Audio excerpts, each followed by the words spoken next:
Welcome to the Private Practice with Soul podcast. My name is Dr. Brooklyn Storme, and I help private practice owners align their business back with their soul's calling, with their big vision and with their soul's purpose. Unlike other private practice coaches, I've traveled the world in search of spiritual resources, spiritual tools, education and information so that you can have the transformation that your soul desires and needs so that you can up-level your business. How much fun is this? I love it so much. Guys, if you're not already a member of the Private Practice Monthly Mentorship Group, please check out the show notes. I would love for you to be there. In the meantime, thank you so much for pushing play today. Let's begin. Good morning, everybody, and welcome to another episode of Private Practice with Soul. I am so pleased that you're here because, guys, we are talking about just this topic that I am so passionate about at the moment, and it's how to align with your wealth consciousness. Isn't this so cool? I love talking about this stuff, and I don't think enough people really talk about it, and we're going to go into that a little bit today in terms of course, how it fits in with your private practice and what you're experiencing and what you're not. So I guess the first thing to understand is, what is wealth consciousness? So wealth consciousness simply means that you have an awareness around what money means for you. And when we are looking to align with, a good or a healthy level of wealth consciousness, what we're really putting out there is that we're saying that we want a better world, we want a better life for ourselves, and we want to align ourselves to things like universal laws. And what we're going to do is take responsibility to both create and sustain wealth in ways that are going to benefit everybody, not just us. So when we're talking about everybody, of course, we're talking about your team members that work for you, and we're talking about your clients, and we're talking about their families, and we're talking about your family. Money is bigger than just the relationship that you have with it, right? It affects people around you in all sorts of different ways. It really does create that really, really strong ripple effect. So there are some issues that can happen when you're out of alignment with your wealth consciousness. All right. And even just think about it now. Think about it for yourself. Think about how you feel, like what comes up for you if I said that I was really rich and I had millions of dollars in the bank. Like, what's coming up for you when you hear that? Are you feeling triggered? Are you feeling jealous? Are you feeling annoyed? Do you want to click out of the podcast? Does it not bother you? Is there no energetic charge? Or maybe are you feeling inspired and thinking, well, she can do it, I can do it too. Money has a different effect for all of us because we all put a different meaning. We attribute a different meaning onto money, right? And this is what's impacting our wealth consciousness. But the first thing to do, I guess, is to really dig deep and understand, what you say to yourself about what it means to increase your turnover, or what it means to set an income goal for your practice, or what it means to set a fee for you, what it means to set a fee for your social worker, your counselor, your therapist, your psychologist, your physio, whoever else is working at your practice. What it means for you to set sliding scales if you're a sliding scale person and you have different fees for different incomes and concessions and stuff like that. So really thinking about how can you become more aware of the emotional trigger that comes up for you when you're thinking about money and your private practice. Because here's the thing, when you're misaligned with wealth consciousness, we create all kinds of blocks for ourselves. And that can look like, if you had a wealth consciousness like, money's scarce, right? Money comes, and when it lands into the bank account, oh my gosh, you better move it out of there straight away before somebody takes it. And so you flick it out of that account and maybe you pay a bill with it, or maybe you flick it into a different account, or maybe you flick it over to your tax account or something like that, but you get rid of the money. And you bring your bank balance back down to zero or something like that. You know, you've got a level and you bring your bank balance back down to that level by getting rid of any excess money that comes into it. You find a way to get rid of it. You know, there are other things as well that can be problems with misaligned wealth consciousness. Things like holding on to money. So maybe just like being a squirrel and storing it and putting it into your savings account, just letting it build up in there, not spending it, not touching a cent, being very miserly with it. The problem with that is that when you're not reinvesting into the business, you're disempowering yourself, you're disempowering your clients, you're disempowering your team, because you're not growing, you're not expanding. And I don't mean you're not making the practice bigger. I mean, you're not making your awareness bigger. Things like you need to be able to go and invest in your professional development. You want to be able to go and do a course. You want to be able to get business coaching or private practice coaching or your own therapy or something like that. Because when you do, what happens is people around you benefit, okay? If you go off to a workshop on anxiety or mindfulness or acceptance and commitment therapy or something like that, you can then be a better practitioner for the clients that you're working with, because now you have this new knowledge, this expansion of your knowledge. You can be a better manager and practice owner because now you can do your own in-house PD for your existing team who might not have that knowledge. Do you see what I'm saying? So when you're holding on to everything, everybody misses out. You're not protecting anyone. You're doing the opposite and everybody's missing out. The other thing about wealth consciousness is you need to be mindful, I guess, of the stories that you tell yourself about what it means to create money in your business. And a lot of the time we pick up these stories through childhood and through adolescence, and we don't even think about them because, you know, they shift from our conscious mind to our subconscious mind, and we don't even think about them. Okay, and what happens is when it comes time to introduce a new fee or raise a fee or something like that, or submit a tender or make a quote, you know, we panic a little bit and it feels really uncomfortable. We don't like asking for money. You know, that's not a very nice thing to do. It's not nice to ask for money. You know, that was one of my beliefs growing up. I was told never ask for anything, especially don't ask for money. You're not a beggar. That's what I was told. Don't ask for money. And I was running around trying to, as a little kid, and I was running around trying to, you know, get pocket money. And I used to wash my neighbours' cars. And, you know, when I was little growing up, 20 cents got you 40 choc buds at the milk bar. So that was like abundance to me. So I was happily washing my neighbours' cars for 20 cents. But sometimes my neighbours didn't want to pay me. And, you know, I'd go up to them and I'd say, I'll finish washing the car. Can I please have my 20 cents? And they'd say, no, bugger off. Oh, sorry, I shouldn't have said that. They'd say, no, go away. And I'd get really upset by that. And I'd go home and I'd tell my mum and my dad, and they'd say, well, what are you doing asking for money? You're not a beggar. You know, you'll make us look bad if you ask for money. So I always held a belief as an adult that it's not okay to ask for money. So then when I had to implement fees, I felt really weird about that. I thought, I don't know if this is all right, asking for money, geez, you know, and it brought up a whole lot of stuff. So think about the stories that you tell yourself when it comes to money, and, you know, what you want to do about releasing some of those stories so that you can align more with a healthy wealth consciousness. And here's the other thing. I think sometimes when people are thinking about money, they think about greed. It is not nice to be greedy, they tell themselves. Well, where are you even getting the idea about greed from?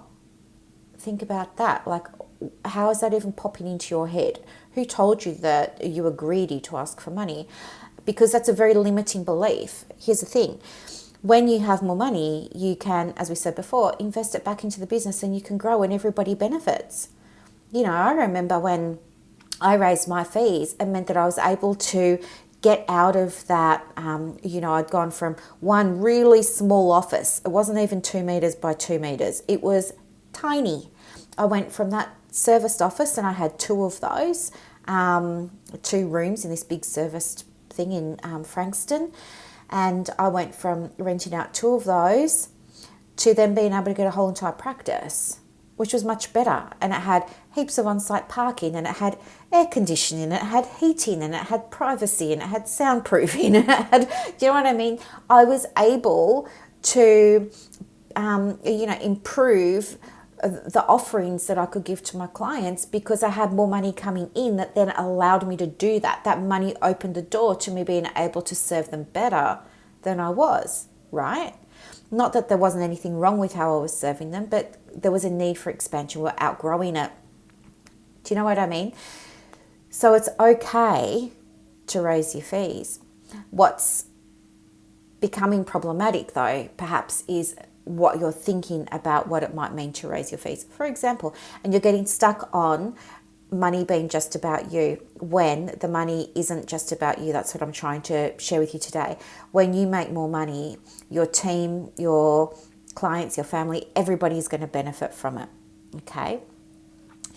There was a client that I worked with, let's call her Jenny.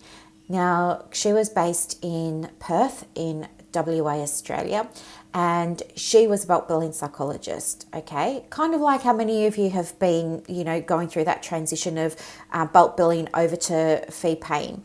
And here's the thing, she had money stories galore about why it wasn't okay. And it was only by stepping back and saying, let's put the strategy on hold for a minute and let's do some work around what it's going to mean for you to be able to generate that money, what's going to become available to your clients, what's going to become available to you. We're able to work through some of those things for her, and we were able to trace back where her money story came from, and we were able to help her write a new money story. And this allowed her then to better be able to align with wealth consciousness. And from that space, she was then able to review and evaluate her fees, put new fees in place, and guess what? It all worked out really, really smoothly. And by the end of the 90 days that we'd worked together, she'd experienced these huge shifts and transformations. She'd managed to shift an entire bulk billing caseload over to fee paying. And she did that with like an 86% success rate or 86% transition rate, okay, which is huge, especially to do it in such a short amount of time. Her income increased significantly. And what this has meant is that she's now able to reduce her days at the practice, which has now meant that she's able to go and do things like reinvest in her coaching. She can go and do the course now. She can take a break. She can go on a holiday and take her family away and not have to panic and worry about the money because she knows it's there. Do you see what I mean? Like, it's had a positive effect for her family. It's had a positive effect for her clients. At her practice, she was able to repaint and she got some new furnishings for the practice, right? Feels like a new place. Still smells like fresh paint. And clients are happy because they see that she's reinvesting. They see, oh my gosh, she's painted in here. It feels really great. That makes them feel special. They see that she's, going to go and do some PD and they're excited. They want to hear about what she learned about and, if it's relevant to them, participate in that new therapy or that new treatment or that new approach. Everybody benefits. And she was able to achieve this in just 90 days. But get this, she had been working for nearly 2 years on trying to get a new fee introduced. And it had been one big mess, one big horrendous nightmare for her. There were many late nights, tears, headaches, migraines. She ran herself into the ground. She got really sick for a long time, found it really hard to bounce back. Her immune system was like so down. She wasn't sleeping. She was cranky all the time, having trouble with her partner. The kids were annoying her all the time. She was just so at her threshold with what she could cope with, and people just kept saying to her, raise your fees, raise your fees. And so she kept thinking, well, okay, if everyone's telling me this is what I must need to do. But it wasn't working. She didn't understand why. It wasn't until, she managed to cross my path. I just happened to pop up on her Facebook feed one day talking about universal laws and stuff and, money and alignment and stuff like that. And she clicked through and she watched the video and she was like, oh my gosh, maybe this is what I need. And that's how we came to know each other. And then from there, I said to her, well, this isn't like what everybody else has been telling you, because I think that yes, the strategy to increase your turnover is to raise your fees, but there's a strategy before that that needs to take place, and that's aligning your wealth consciousness to allow this to come in, right? Okay, so hopefully now you can see why it's so important to be able to align with your own wealth consciousness. So as you know, this is a transformational podcast, and I want to give you some journal prompts for those of you who love to journal. If you're driving, maybe this is just something that you can think about, but I'd love you to get your pen and paper and, write a response to this prompt. And the prompt is, if I were able to increase my turnover in the practice, what would become available for me? Okay, let's imagine that you increase your turnover by 10% even. What's going to become available for you with that? What's going to become available for your clients? How are your clients going to benefit by you increasing the turnover for the practice? Okay, what's going to be better for them? And then I want you to think about what's going to be better for your family when you're able to increase the turnover for the private practice. How are all of these people going to benefit?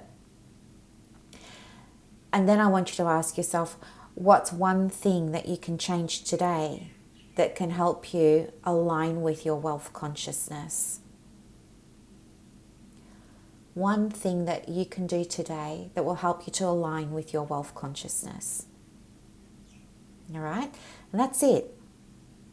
And these are really, really, really, really powerful prompts because, as you can see, they're requiring you to do the inner work. And that's where the change happens. It's your business success from the inside out. I trademarked that because I believe in it so much. And it's absolutely true. Your success in your life, your success in your practice, your success in your business is an inside job first. Okay? Strategy second. You've got to take time to do this inner work first. And that's why I give you these transformational tools. If something comes up for you and you want some guidance around that, around what's come up, reach out. I'll put my email address in the show notes all the time. You can just tap that and send me a little email and say, hey, Brooklyn, can you give me a call or can we connect? Because, this came up for me and I want to look at it more. I also have a group that you're more than welcome to join. It's for private practice owners and they're doing all of this inner work.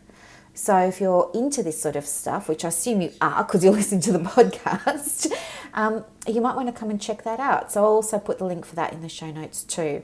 Okay. And of course, if you're not a group person and you don't want to send me an email, I'm always happy to jump on a quick Zoom for you for a few minutes and, help you process things that come up as a result of these journal prompts. All right. I'm absolutely here for you. So look, with that in mind, I am going to let you go. I hope that you have a beautiful day. Let me know what came through for you with these prompts. If you haven't reviewed the podcast yet, please do. I read them all and I love them all. Thank you so much for listening. I appreciate you so much. Have a great day, guys. Bye.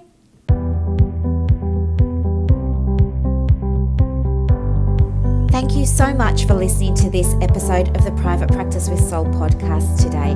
If you're looking for clarity, if you need help with branding, your processes, and bringing everything into alignment with your soul's purpose for your private practice, head to the show notes and click the link for more information about the Private Practice Monthly Mentorship Group. You are going to love it. I can't wait to see you in there. Thanks so much for listening. Bye.